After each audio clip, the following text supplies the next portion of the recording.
The Balkan region has a long history of population outflows due to political and economic circumstances, and that led to a great number of diaspora groups across the world. People from Albania, Bosnia and Herzegovina, Kosovo, Montenegro, North Macedonia and Serbia emigrated in search of jobs and a better standard of living. However, many of them often maintain close ties with their countries of origin. They want to contribute to their homeland through the transfer of knowledge and investments. Shefket Sinanaj, a restaurant owner in New York, is one of them. Mirena Miladinovic reports from Montenegrin town of Plav, and she spoke to him. To je bio jedan san.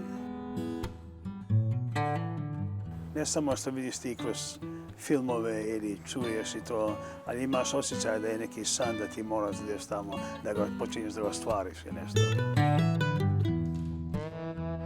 Shefket Sinanaj was born and raised in Plav, a small town in northern Montenegro, in modest conditions he's not ashamed of. Puno se isto sjećam jedne stvari kad bi se skupili, jer to je još jedna priča, kad bi se skupili na jednom tu ulici, zovemo Sokak. I tu da bi kad bi otišli kod komšije, on je bio samo što imao televizor. To su te godine bile takve, ovdje ima 7 kuća i da bi gledali neke crtane filmove ili neki kaubojski film. He doesn't just remember those details, but also his first jobs, which he did as a 5-year-old, together with his brothers. Imali smo krave, ovce, kokoške. Moja majka bi rekla, ove kokoške mi neke ne možda nađe jaja gdje su, pologi od jaji. Ja bi tražio svugdje, bi tražio da nađeš ti pologe, nađi od 15-20 jaji. Ili isto krave da čuvamo gore u planine, ako dijete malo i te stvari. Ili da nosiš drva, da kratiš drva. Shefket decided he deserved a better life. During the turbulent 90s, he went to America to try to fulfill his childhood dream. It wasn't easy. Moj prvi posao bio je da ako pomagač konobarima, samo da čisti stolove, nosite nju kujnju i takve stvari. Onda sam postao konobar, bartender. Radio sam za drugo za skoro 16 godina. I poslije malo duže vremena kad ti upoznaš i znaš sebe i počneš da vjeruješ da ti možeš nešto tako da uradiš, onda smo s mojom braćom odlučili smo da otvorimo prvi restoran. And they made it. Shefket, his brothers, and a large number of the Plav population who left the country in the 90s.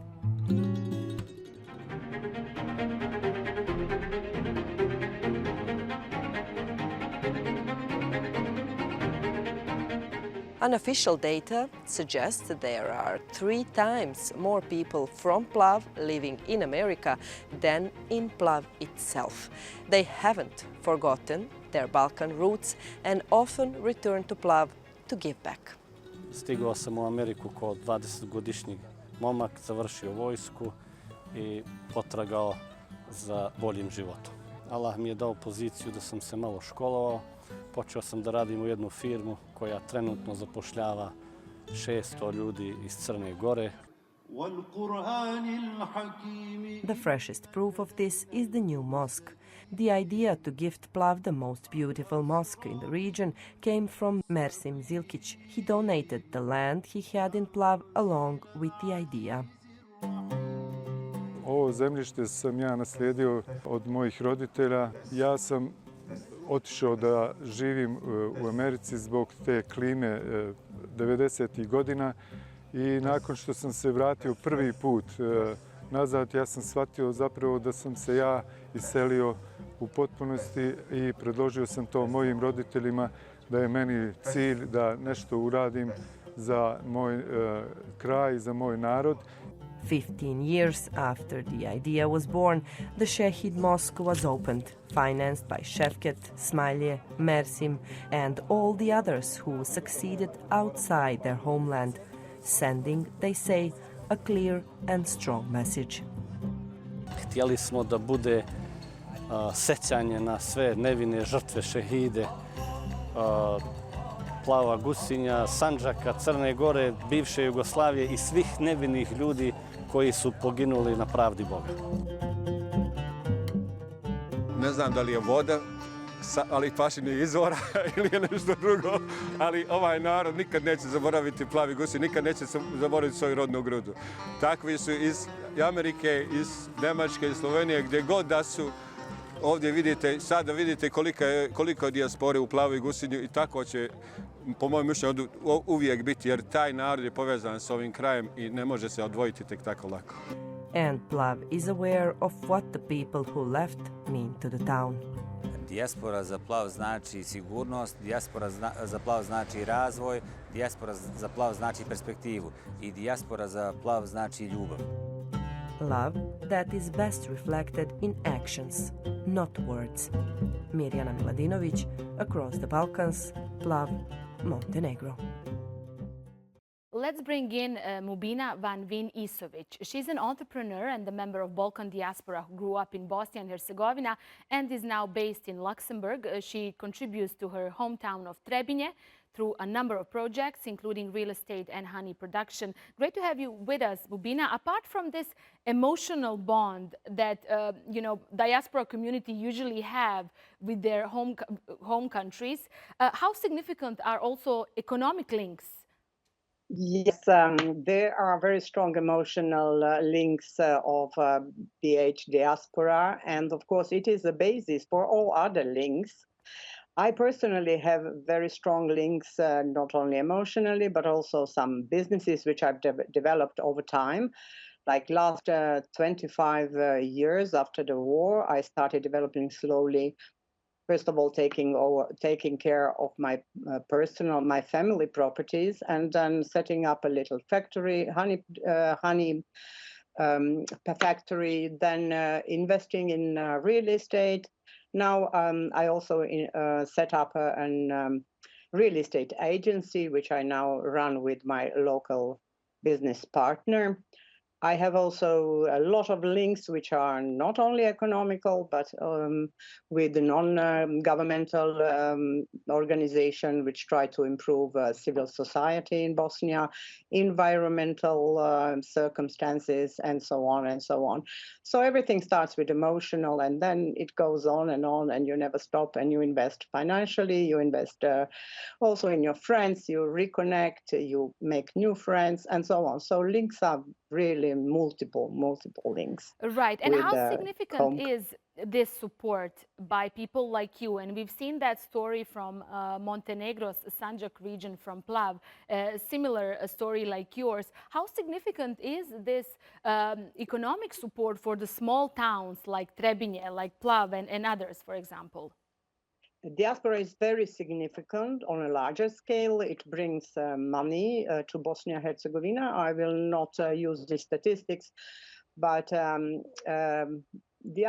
Bosnian diaspora is not so well organized, I'm afraid, as Montenegro and maybe and other diasporas.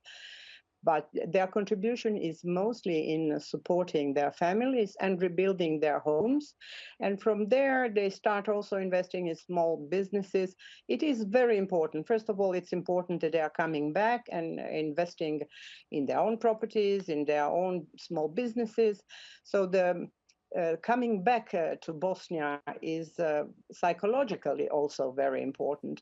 I would say the diaspora is not helping Bosnia and Herzegovina on organized larger scale, but on a private, disorganized, small scale, this is a very, very important for What do you Bosnia think? Herzegovina. What do you think is the reason? What do you think is the reason that Bosnia's diaspora is not very well organized and often states a lot of obstacles when it comes to investing in the country itself?